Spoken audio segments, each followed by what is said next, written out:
Ladies and gentlemen, thank you very much for joining us.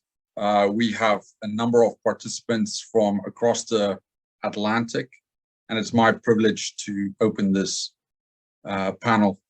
My name is Leon Hartswell. I am a Sotrov Fellow at LSE IDEAS. I'm also a non-resident Senior Fellow at the Center for European Policy Analysis. Welcome to this first of several panels of LSE IDEAS' Russia-Ukraine dialogues. Given the recent escalation of the war on the 24th of February, the conflict continues to be fluid and it requires cross-disciplinary analysis. Since the escalation, we're increasingly hearing reports about large-scale war crimes committed by Russia against Ukrainians. According to the UN, more than 2 million refugees have already fled Ukraine. Whether nuclear war is impending or not, the conflict threatens to deepen and spread way beyond the borders of Ukraine. How NATO and Western allies respond to this recent escalation of the Russia-Ukraine war will inevitably also have a major impact on the global order. LSE IDEAS has set up the Russia-Ukraine dialogues in recognition that the war is one of the most consequential events of our time. With our dialogues, we would follow the conflict closely and promote factual discussions about the situation as it unfolds. We plan on having weekly panel discussions scheduled for every Tuesday, which will bring together in-house and external experts to report on and discuss the war's impact on various global issues. It is my privilege to introduce a very distinguished panel here. First, I would like to introduce Lieutenant General Ben Hodges. He holds the Pershing Chair in Strategic Studies at the Center for European Policy Analysis. He had a long and successful career in the US Army. His last military assignment was as Commanding General for the US Army Europe from 2014 to 2017. The second panelist is Professor Christopher Coker. He's the Director of LSE IDEAS and an expert on war. I'm very excited to hear what you have to say today. And then we have Guy Monson, who is the Chief Investment Officer and a Managing Partner of Saracen & Partners. He's also a great friend of LSE IDEAS. And finally, another great friend of LSE IDEAS is Susan Schofield, who is a visiting professor in practice at the University of Surrey. She has had a distinguished career in the civil service, held a variety of roles, and she brings a wealth of experiences to the table related to the Balkans, Northern Ireland, as well as nuclear issues. So I'm excited to ask you a number of questions today. Let's start off with Ben. So Ben, if you could unmute for us. Ben, if you were standing today in front of President Biden or Secretary General Jens Stoltenberg, what would be your main observations in terms of what Russia has accomplished so far on the battlefield? Also, what do you think is President Putin's end state with this war? I know you also just got back to Germany from Washington, D.C., and that you spent time in Berlin. I'm therefore curious to hear whether there are any differences of opinion in terms of what we ought to be doing in relation to the Russia-Ukraine war. And perhaps you could say also something about whether there is a unified end state among NATO allies. Thank you, Ben.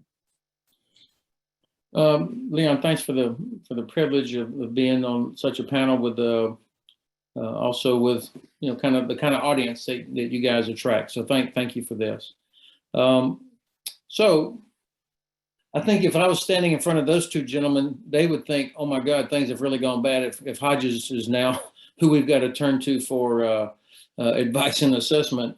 But clearly what we're all watching is our Ukrainian forces and Ukrainian society overperforming against expectations, and Russian forces and Russian leadership underperforming against expectations. Certainly, I had higher expectations for Russian capabilities. In hindsight, as I look back at some other indicators that I missed, I should have been more skeptical about what they were going to be able to do.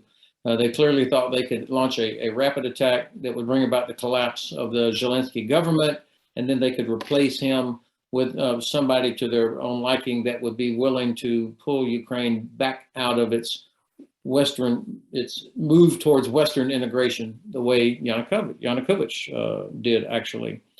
I'll say right up front that I believe that Ukraine is actually going to end up as the winner, if you will. And when I say winner, I mean that there will not be a decapitation of the Ukrainian government, that Kyiv will not fall. The Russians do not have the capability to be able to actually do that. Mariupol and Kharkiv are still standing. I doubt that they will be able to hang on to Kherson, which they reportedly captured a couple of days ago. The Russians have transitioned to attrition warfare because of their rapid advance failed, I think, in large part as a result of they don't have the experience and they hadn't trained at that sort of level to be able to pull that off. Whereas British, American, most European forces would practice these things all the time. Clearly, the Russians had not practiced it, and so all the problems inherent in that type of operation revealed themselves. Not to mention Ukrainian resistance, but the transition to attrition warfare, you have to have time, you have to have endless amounts of ammunition, and you have to have a lot of people. And the Russians have none of those three. They don't have time because Ukraine is only getting stronger as the West reacts. The sanctions are going to increasingly take a toll. And I think there's going to be some serious domestic pressure inside Russia that I would like for us to cover maybe in some detail later on as we go. 1 April is the next start date of the next Russian conscription intake. So about 130,000 Russian families are about to send their 19, 20-year-old son or brother to become cannon fodder in the Russian army. I think this is an opportunity for us. They don't have the ammunition, I don't believe, necessary because they don't produce everything that they use. They have to import some of it. That's already stopped. So they're not going to be able to replenish everything that they're expending. And ammunition expenditure always is higher in wartime than you ever planned for. That's been my experience for the last decades. Fuel consumption is always higher than you anticipate. And I think that because they're fighting in cities and trying to reduce these cities to rubble, the consumption rate is even higher than if they were just, on the move, if you will. And I would note the idea of a no-fly zone, while I have signed a group letter endorsing it, because I was so anxious to see us try and do something that Ukrainians could see and feel. The no-fly zone is not going to solve the problem because most of this damage is not being caused by the Russian Air Force. Most of the damage is being caused by Russian artillery, rocket launchers, and surface-to-surface missiles. So what we really need to be doing, of course, is enabling the Ukrainians to go after those things with intelligence, special operations capabilities, their own long-range fires. The last point I would make is that on top of this being the best U.S. diplomatic effort I've seen since 1995 in terms of just comprehensive, in-depth, actual consulting versus informing or directing or cajoling, it's been impressive. And it's also been interesting that we've only seen Secretary Blinken. You almost never see the Secretary of Defense, Secretary Austin, or the Chairman of the Joint Chiefs, General Milley. This obviously is part of the design. But in addition to the diplomatic effort led by the U.S., but essential with participation of so many allies, is the logistics effort. We now have 20 nations involved in delivering the stuff that Ukrainians need, not high-tech things that take forever to learn how to use, but things that you can put in the hands of a Ukrainian soldier with immediate effect. And it's only going to get better. So the logistics situation for Ukraine gets better with each day, while the Russian logistics situation worsens every single day. And the example of this, of course, is this gigantic parking lot north of Kyiv, where they're roadbound. They can't get off the road because of the ground itself. And they're consuming all of the rations and gas that they were bringing to the fight. So it is a 24-mile long self-licking ice cream cone.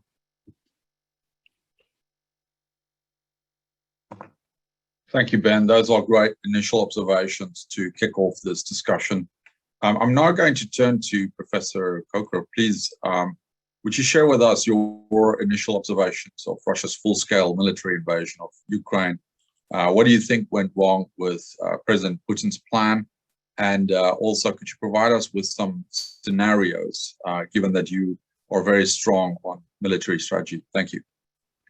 Thank you very much, Leon. Well, I think General Hodges has summed it up very well, what has gone wrong with Russian strategy. And that was going to be my first scenario. And what I wanted to do in the 5 minutes I have allocated is just to discuss what I think are the four most informed scenarios. Everybody has an idea of the end game. But I've been looking at 18 different media outlets. And here are, I think, the four most informed scenarios for what's going to happen. The first you've just heard from General Hodges is the one that I tend to be sympathetic to, that basically the Russians have lost and the Ukrainians have put up an extraordinary defense. Mass prevail? Will the attrition rate prevail? Who knows? But I think that sanctions will take their toll, that the arms shipments are coming through fast, and that except for the south, where the Russians are not doing entirely badly, and Odessa might fall because they can take Odessa from the sea, perhaps, which is in terms of mobility very important, that basically they're in trouble. So the first scenario is that the Ukrainians can somehow get out of this and emerge victorious. The second scenario is that the Russians do take the capital, that Zelensky does fall. There is no shortage, by the way, of Ukrainian billionaires who'd be very willing to take his place. Basically the war continues, whatever winning means, reducing the cities to rubble, destroying Ukrainian infrastructure, displacing, of course, even more than 2 million refugees, which would generate the largest refugee crisis that Europe has witnessed since 1945-46, when 13 million Germans were displaced and moved back to Germany. And that having created complete chaos, he then says mission accomplished and withdraws. And you must remember at the Valdai conference last year, he did actually spend some time saying, I can live with chaos in a way that Western and liberal societies can't. So just because we think chaos is not a wonderful end state doesn't mean that he can't live without it. The third scenario is that he takes all of Ukraine and basically annexes it. And that leaves him, of course, with a resistance movement. He will need, I think, at least 500,000 soldiers, at least to be able to effectively occupy a country which is the size of France and Germany combined, with a population of 44 million people. I don't think he has those resources. He can mobilize those resources for any length of time. The resistance, as long as the resistance continues, sanctions continue, which will further weaken the Russian economy. And the resistance, by the way, doesn't have to take the form it did in the late 1940s and early 50s. The resistance movement in Ukraine only came to an end in 1954.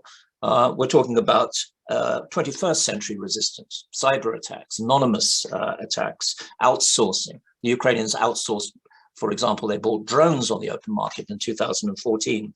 So basically, the third scenario is a quagmire, which continues for a year or two and then ends in a withdrawal, probably under Putin's successor, rather than Putin himself. And the fourth scenario is a nightmare one for us, that Putin makes this into a war against the West. And he's already intimated that he's moving in this direction by saying that sanctions are an act of war, arms supplies are an act of war. He's gone on television, he's told the Russian people that basically this is no longer a war of liberation. This is World War III, and it's already started. And that, I think, would lead to major cyber attacks against us. Always the prospect of accidental attacks on countries like Poland, not necessarily intended, but accidental. I mean, there's a great deal more military equipment that has now been moved forward in the last couple of months, possibly extending operations into Moldova, and possibly using chemical weapons, as he did twice in Syria, and even, of course, the prospect of tactical or a dirty nuclear bomb, which he might think would shatter Western unity. And there is that prospect that Western unity would be severely tested if such a weapon were to be used. And we would end up basically with the beginnings of a European-wide war. I think, and this is my conclusion, the irony, of course, is that he could really have had it all. I agree with the Ukrainian foreign minister. If he had just annexed the republics, if he had just extended the corridor in Crimea, if he had not invaded Ukraine, the West would have been so relieved that I think that any sanctions that would have followed would have been quite minor, in keeping with the sanctions in 2014. But of course, that has not happened. And so we're faced, or he is faced, with the prospect of Russia now being a pariah state, raising questions in Beijing about the usefulness of having Russia as a long-term ally, and showing the incompetence of the Russian armed forces, which must really come as an enormous shock and a challenge to his credibility in Moscow. Those, I think, are the four most likely scenarios. I tend to think General Hodges is right, and the first scenario is the one that I probably would bet on if I were a betting man, which I'm not. Thank you, Christopher. I appreciate it. I'm now going to turn to Guy Monson, and I'd like to ask you about sanctions. You are a great expert on issues related to finance. So my question to you is, in terms of international sanctions, these sanctions on Russia's banking system meant that Russia is unable to receive payments for certain exports, pay for imports, engage in a variety of cross-border financial transactions. What are you seeing in terms of the initial impacts of these sanctions related to SWIFT, and what do you foresee for the coming weeks and months, both for Russia and for the global economy? Thank you. I think you might be muted. Thank you, Leon. We see broadly in the financial markets the Russian invasion as broadly something similar to 9/11, an event that will determine government foreign policy and military policy for years ahead. And the markets are broadly reacting in that way. First of all, where are the pressure points? Well, obviously commodity prices. You see now at the top end of Russian-produced commodities, nickel up 160%, wheat up 98%, oil up 90% year on year, so very large moves. The particular worry area is the food market, the famous UN Food Price Index, now up 21% through its 2011 highs. Remember back in 2011, Libya and Egypt saw political disturbances brought on by food, so huge pressures on the food side. Looking next at the Western markets and how they're responding, well, the answer is relatively benignly, thank goodness. Since the declaration of actual war on the 23rd, 24th of February, the World Equity Index is only down 4%. Europe's down more, about 10%.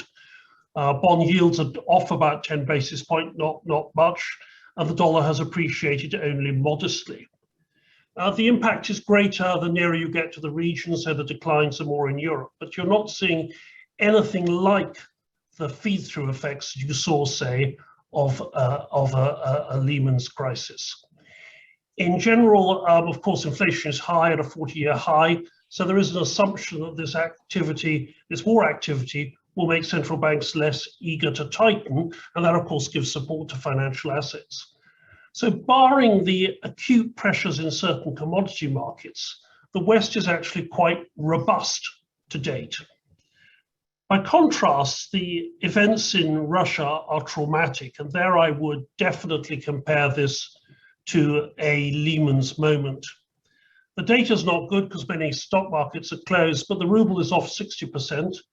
The last snapshot we had of an effective trading Russian equity index was off 70% and falling. I know a lot of individual funds that hold Russian equities who've priced them at zero. So the numbers are very dramatic. The measure that we have from the swaps market on the likelihood of default was 56% last week, rising to 80% this week. So I think a liquidity crisis and technical default is highly likely. The effect of the sanctions comes in three ways. First of all, obviously, the general sanctions on business activity, which are having a chilling effect and triggering a lot of self-sanctioning. You've seen the oil companies refuse to accept Russian oil deliveries. You've seen a whole lot of commodity traders refuse to trade with their Russian counterparts. You're now seeing organizations like Morgan Stanley Capital International, which runs equity market indices, FTSE, JP Morgan, refuse to include Russian securities in their underlying indices. This has huge implications for flows going forward. The second area is obviously the SWIFT restrictions on banks. Of course, while one bank is still unsanctioned, all the other banks in Russia can pool their transactions and push that through the one bank. So you really need a total SWIFT blockade to create the effect you want. But this is having a huge impact already on financial payments, and fear of wider sanctions is very clear. Thirdly, and finally, you've got the technology transfers, which will have particular effects, as we know, in the aerospace industry and across the electronics and other industries. Just to give you an idea of how those might be felt, if you look at non-food imports in Russia, 75% are imported. So if you get a combination of SWIFT, a combination of self-sanctioning, and a combination of export restrictions, you can see the impact on the underlying supply picture. So I think this is a Lehman's moment. JP Morgan and Goldman Sachs are predicting a decline of about 8% in Russian GDP this year. Bloomberg are higher with a number of 9% of Russian GDP. If you compare that to what happened in the 98 default in Russia, minus 5.8, and in Lehman's minus 7.8. So this is bigger than both of them. So I think it's highly effective. Just briefly on the outlook from here, one favorable position for the West is obviously momentum was quite high coming out of the pandemic crisis. So the IMF have pulled global growth figures back from 4.9% to 4.4. They'll probably revise that down, but we're not anywhere near yet a global recession. So we're working from a position of strength. Particularly households have built up large balances from high saving rates during the pandemic, and that'll offset some of the effect of higher cost of living, which is going to squeeze incomes. Just finally, one side effect that has emerged, of course, is a much stronger EU. You've seen it in their own response.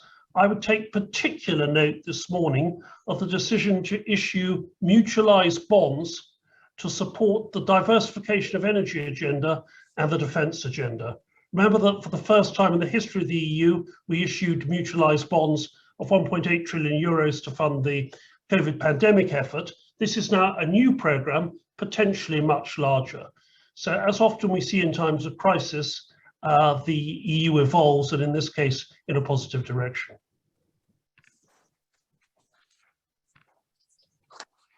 Thank you, Guy, especially for putting together all those incredible figures to give us a great sense of what's been happening with global markets, but also the impact on the Russian economy. And I hope we can pick up on some of those points during the Q&A session. I'd now like to turn to Susan.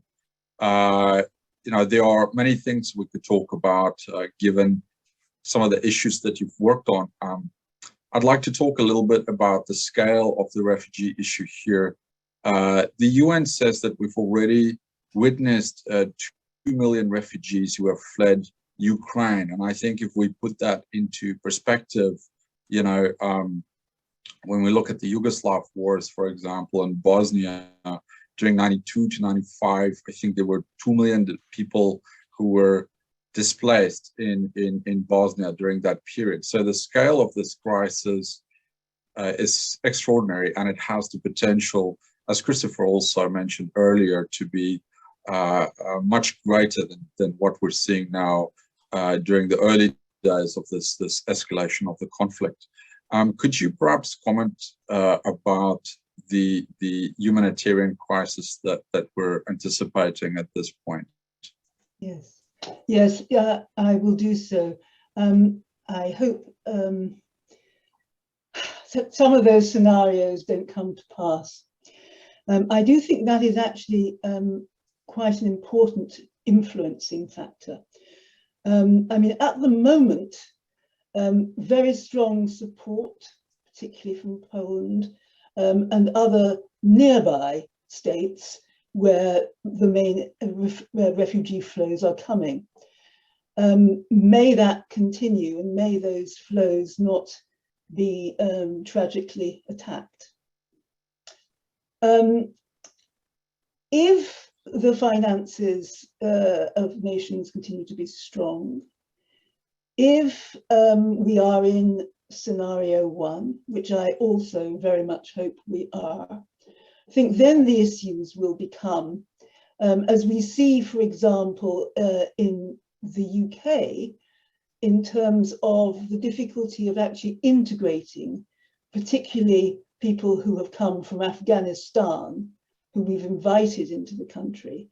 Many are still in hotels, in inadequate accommodation. They haven't been integrated properly and fully into the communities where they are. They don't have a long-term home. Children aren't in education. People aren't necessarily, I think in many cases, very few people are actually in employment.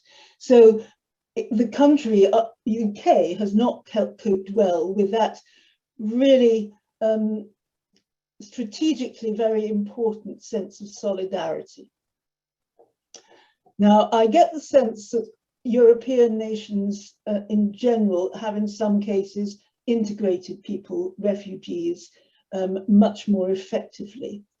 If those systems remain in place and can cope with this influx, then I imagine that we may see people, refugees moving from Poland, either back to their homes in Ukraine, as we would all hope, or looking sort of to the longer term, where do they think they would be best placed and best received? And we may see then onward movement, Nordic countries, for example, etc.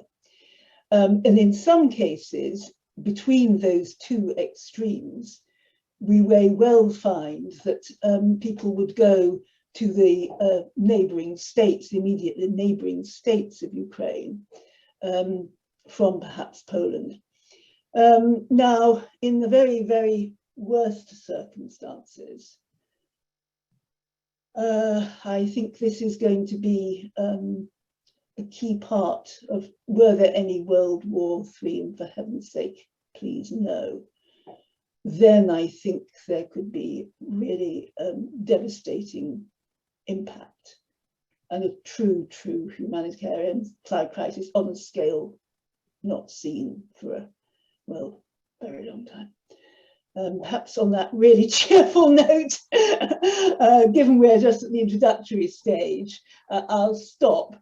But I would just say, for me, I share the view that this is really rather, in terms of the United Kingdom, a 9/11 moment, in that realization that we had got lazy in our national contingency planning, in our national resilience, and we needed to rethink our whole approach to these sorts of events. I think that would be similarly. And I think actually I would count this as our 9/11 moment for these matters, and particularly on the humanitarian side. Thank you. Thank you very much, Susan. Thank you for those reminders. I'm going to turn to Ben next, just to ask one or two more questions to you. Ben, several nations have rapidly begun the process of supplying weapons to Ukraine, including thousands of anti-tank weapons, some say 17,000, and surface-to-air missiles. How long will it take to have a significant impact on the balance of power in Ukraine, in your estimate? And I think a related question to that, more important perhaps, is can we provide more support to Ukraine without escalating the conflict? Thank you. Well, I think we're already having a significant effect.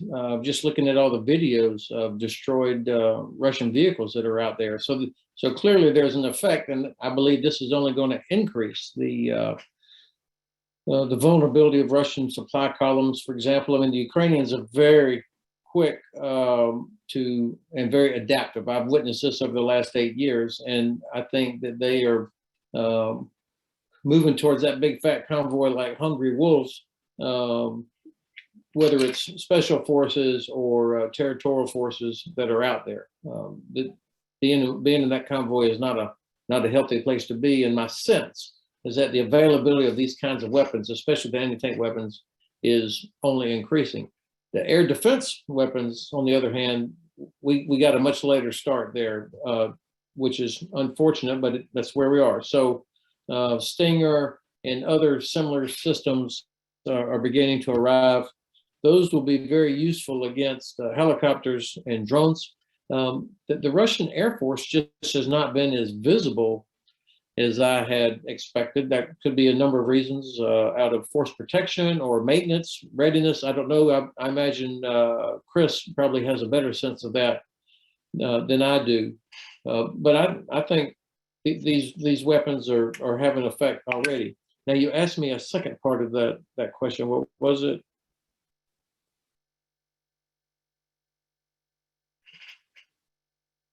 Apologies. Sorry. The second part of the question is, can we provide more support to Ukraine without escalating the conflict? Well, this is a real question, and I think the pressure on the Biden administration and on others is going to be immense and only growing over the next week as we continue to see videos of Ukrainian civilians being murdered, apartments being hit deliberately. I think for the third time in a row now, a so-called humanitarian corridor was attacked by the Russians after they had agreed to it. I mean, this is who we're dealing with. Nobody should be confused about who it is we're dealing with. So what can we do to relieve that sort of pressure, assuming that no NATO nation is going to break ranks and do something inside Ukrainian airspace and on the Ukrainian territory? And because protecting the unity of the alliance is also an essential part of this entire effort. So what can we do to take pressure off of Ukraine? Obviously, the delivery of capability needs to be on the scale of the Berlin airlift. I mean, 24/7, and it does feel like we're starting to grow in that regard. There needs to be a how do we, working within that constraint, how do we get the initiative? What can we do that will help Ukraine get the initiative? Giving them the capability to make the commander of the Black Sea Fleet feel very uncomfortable in his illegal base in Sevastopol, for example. That would be something. Or letting it be known that that big fat bridge over the Kerch Strait, Ukrainians now possess the weapons that could drop that bridge. And then external, what Secretary Ash Carter used to call horizontal escalation, maybe letting it be known that we're considering a naval quarantine, not a blockade, but a quarantine of the Russian Navy base in Tartus in Syria, or a SnapX in Georgia, or something up in the Arctic, to force the Russians to have to look elsewhere. Now, there will be people that will wit themselves that this is an escalation. Now, that there's nothing else we can do other than perhaps a land operation inside Ukraine that's going to provoke the Russians. I mean, they are already operating well beyond what I think most of us assumed that they would do. And then continued information operations. I mean, we have got to reach the Russian population. Imagine if 100,000 families said, no, my son is not going to report on conscription day on the 1st of April. I mean, imagine if only 50,000 said that. That would be an earthquake inside Russia. Thank you, Ben. I know you almost have to jump off from this call for your next interview. So I'll just ask you one more brief question. Could you comment perhaps about some of the images that we've seen over social media that Ukrainians have taken with their mobile phones, and there's a lot of talk about war crimes. I mean, you have a very good understanding of what war crimes entail. Do you have any initial comments on that for us? War is not a ballet. It never follows the script. And the longer it goes on, the brutality increases. I mean, we know this from thousands of years, no matter what century you're in. And I think I don't want to see everybody walking around taking pictures of dead bodies. It's also a violation to use prisoners of war, taking their pictures and then posting them everywhere. That's inappropriate. If Ukrainians go too far in this regard, they may end up losing some of the moral high ground. Not a lot. I mean, there's no danger of the world changing sides here, but their cause is a good cause, and I think we want to. These are the kind of things. If I was a commander, I would be making sure that none of my soldiers are taking pictures of dead bodies, posting these anywhere. That's inappropriate. But it does raise a couple of important points. How in the world is President Zelensky able to walk around downtown Kyiv with his iPhone? I mean, that's incredible. It's either incompetence or an oversight, or for some reason the Russians were not able to shut down the ability of Ukrainian leaders to communicate. I mean, they're on TV everywhere. They're on their phones. They're as if there is zero Russian ability or effort to shut that down. To me, I think when the history of this war is written, that's going to be one of the decisive failures or shortcomings, because the personal leadership of President Zelensky has had such a strategic effect outside of Ukraine as well as inside Ukraine. I think this is one thing. And then the ability to command and control. I mean, day one of lieutenant school is, you try to disrupt the enemy's ability to command and control. They've not been able to do that. And I can't quite figure that out. The information domain is so much more important now. And, the example of President Zelensky on his phone is critical. This is why the Russians, of course, have shut down all social media and put up a wall to make sure that Russians are not able to see what actually is going on. This is part of the competition that we've got to win, by make sure the truth gets inside of Russia. I would advise everybody, when you hear numbers, unless you count the bodies yourself, I never believe body counts. I mean, that was a gross failure on our part in Vietnam, and there was a tendency to start doing that in Afghanistan again, because you're looking for some tangible measures of success. That is never a good success. I don't know how many Taliban and Al-Qaeda leaders we killed. That never slowed down terrorist efforts. So body counts, I would never trust them. Seeing how many fuel trucks are destroyed, that tells me something. If they're able to start destroying all these fuel trucks, that will have an effect. Thank you, Ben. I'm now going to turn back to Professor Coker also. And I just want to comment based on something that you said, Ben. Maybe a strategic priority for NATO should be to keep Ukraine's communication systems alive and support them with that. But Christopher, maybe here's a question from Derek West. He's asking, is the West at war with Russia? And if so, what will Russia's defeat look like? Thank you. I would say we've been at war with Russia for the last couple of years in terms of cyber conflict, cyber subversion, cyber espionage, disinformation, interference in the electoral cycles, Brexit referendum. We can all question how important the Russian factor was in deciding the outcome of elections or the outcome of the referendum. I don't think it was decisive. But this kind of interference in internal affairs is an act of war below the nuclear threshold. Now it is quite plain that the West has decided, or a number of leading contenders in the West has decided, that Putin has to go, that you can't live in a world with Vladimir Putin any longer. The extraordinary extent to which he lied month after month about the invasion of Ukraine has not been seen. Even in the Cold War, you would not have seen that. The extent to which Macron was personally humiliated time after time. Now, there will be many Western countries that believe that's too high a price to pay. But the big question now is, if we don't defeat Putin now, we're going to have to defeat him on another occasion when we're going to be less united and when we won't have Ukraine doing most of the fighting and doing it very effectively. So the fact that we believe that the Putin regime has to go is, I think, now generally agreed in Paris and in Berlin and in Washington.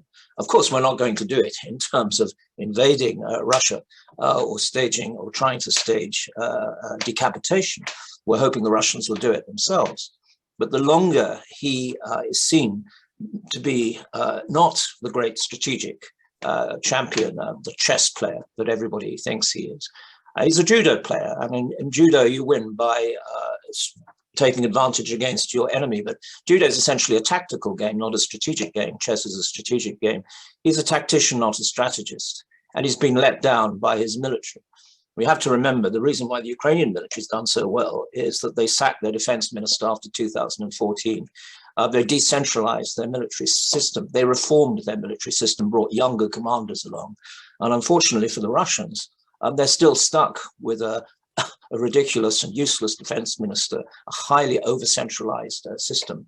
And they've learned very little from experience. The Ukrainians have learned a lot, which is why they have the superior military force now, not in terms of numbers, of course, but certainly in terms of ability, capability, and imagination.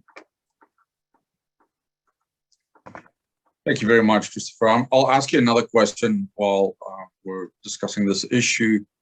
It's a question from Lee Jones. The idea that Putin has already lost seems to rest on the assumption that Russia aims to conquer Ukraine and install a puppet government.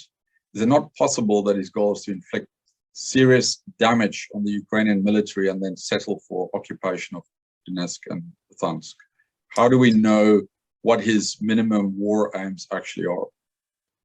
I think we know his minimum war aims because he stated them yesterday, what he would accept for suspending the campaign, and that is neutralization of Ukraine, a change of government. Zelensky has to go, a new person in power, and of course the annexation of the Donbas region, and of course the extension of that territory, and the corridor from Crimea. Now that, he said, are his minimum aims. If we agree to all of those, if Ukraine agrees to all of those, we'll have the end of fighting. And that, of course, is a series of demands that cannot be met by any self-respecting Ukrainian government. So his only alternative now is to create so much damage that at some point the Ukrainians will lose the political will to continue the fight. That's what he's hoping to achieve as they see their country gradually disintegrate around them. Thank you, Christopher. I appreciate it. I'm going to turn back to Guy now.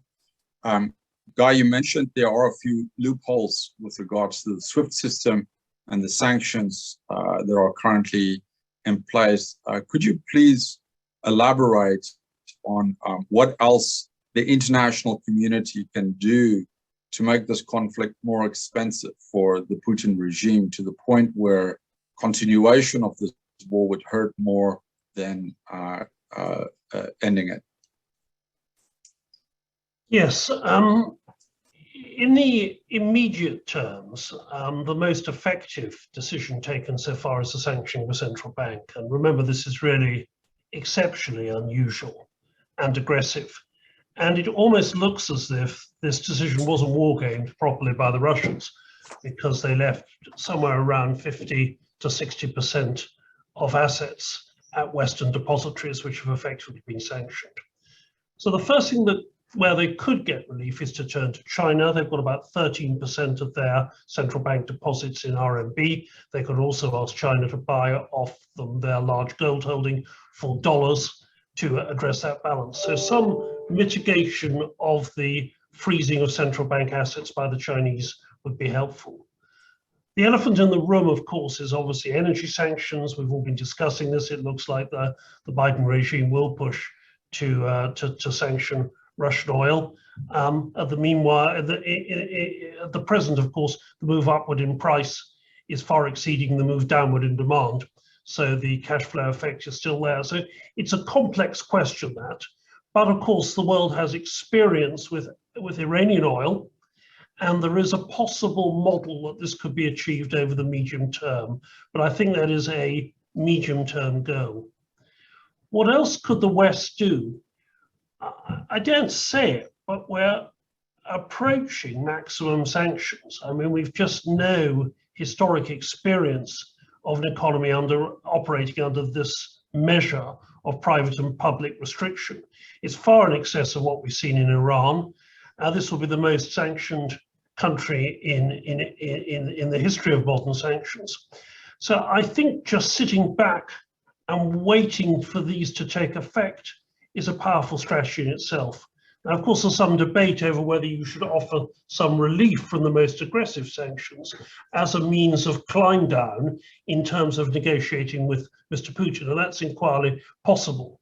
But at the moment, there'll be incidental components added onto this. There'll obviously be some maturing of the energy picture, but on the ground, yes, you could extend SWIFT a little bit further. These are absolutely unprecedented, and the follow-up from the private sector is going to hurt even more. So I think we're almost at maximum impact. Thank you, Guy. Can you also please maybe just elaborate a little bit more on the difference between sanctioning Russia's oil market versus the gas market? For example, right now it looks like the US is about to place sanctions on the oil market. From my understanding, it won't hurt the US much because there's not a massive dependency on Russian oil. But you know, would it be the same for some of the European, some of our other European allies, for example? And then, yeah, perhaps you can also shed some light on what the discussion is with regards to the gas market. Thank you. Russia is the world's second largest gas supplier. It's the third largest oil manufacturer at the moment. The money is in oil. That's where the real revenue comes from. But of course, unlike gas, oil is highly fungible. You can move it around and sell it into different markets. I don't think we really have a model for what would happen of an effective sanctioning of Russian oil yet. I would assume the price continues upward. At some point, those sanctions lock down and a surplus arises, and then the price begins to react. We're seeing a little bit of a taste of it. We've got a $14 per barrel difference between Brent and Urals, which is one of the biggest spreads that we've ever seen, and that is continuously widening. And we're hearing across the world talk of international oil companies not taking Russian shipments. The gas position, of course, is much more static in that you depend on existing gas networks for almost all of Russia's oil exports. The UN number for oil dependency in Europe is 50%. The Eurostat number is 42%. It's somewhere between the two of them. That can't, of course, be replaced overnight, but I wouldn't underestimate this joint funding initiative and the sort of money that could be deployed in Europe to get some sort of independency. So I think they'll move first on oil. I don't think Germany certainly is in a position to sanction Russian gas yet. And I'm not sure yet how the price will react, but the sign that it is working is to look at the spread between Urals and Brent.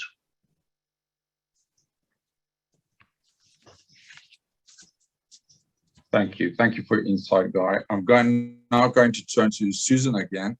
We have a question here from the audience, from one of the audience members. The threat of nuclear war or World War III is the main deterrence of NATO's military involvement in the Russian invasion towards Ukraine.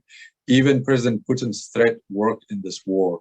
Will he stop after annexing Ukraine? What if he continues his aggression after Ukraine? The West is still facing the nuclear threat. Is the West going to retaliate? Well, that's an interesting and important question. I mean, I think retaliate, how, would be my question. My proposal would be by showing actually our resilience, by building our resilience. And in that sense, not leaping to, pressing buttons both ways. I do say that because I'm of the generation when NATO members practiced every year what were called Wintex and Hylex exercises, which included not only going through the steps that would lead to exchange of weapons, but also practicing what we would do afterwards. And all NATO nations went through those exercises and really understood how their fundamental national resilience could be supported through the most grim of times. I think we need to get back to that degree of national resilience under the worst of circumstances, because we have again got lazy. We have thought it wouldn't happen. And that for me is a far more powerful and effective way of responding. And it is a response, and it will be an expensive response. But it also, I think, will be the best way. Now, if Putin carries on regardless, then I think one would go back to all these alternative methods of undermining his regime, and I put it like that, and get into that grey zone, as it's called, that grey zone action, where indeed I would agree for the last 2 or 3 years he has been operating.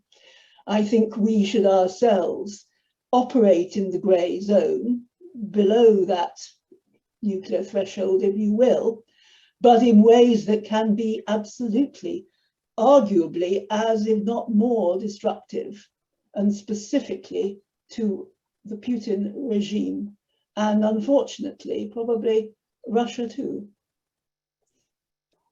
Thank you, Susan. We have more questions here directed at you from some of the audience members. Given your experience with regards to the conflicts in the Balkans and with regards to Northern Ireland, there's quite a lot of interest in your thoughts on war termination, what it would look like, what it could possibly look like with regards to this conflict.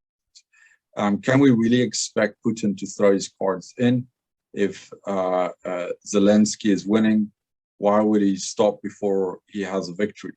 So, and also related to that, who can we expect to perhaps mediate this conflict? Well, that again is a very interesting question. In both Balkans and Northern Ireland, there had been, well, there was something that all parties wanted, if you will, on which they could unite. In the Balkans, it was possible by offering essentially EU membership after a period of rebuilding social society, rule of law, social development, to offer membership of the European Union. And a few met that really quite high level and joined the European Union. But that work had started. In many ways, we had the time to work up to it. And it was done through inviting key players, normally those who might be the supporters of particular factions, into safe space, well, like Wilton Wilton House, where people will remember, perhaps, I don't know if members of the MSC group are on these calls, but those kind of negotiations were extremely effective. And thus you had someone who was trying to persuade with offerings of something really quite interesting and powerful. All the factions in the former Yugoslavia were all keen on joining the European Union. It was something everybody found economically attractive, even amongst the rival factions. So it was the one thing almost that they could agree on. Now, trying to translate that into how one approaches these circumstances, I find challenging, shall we say.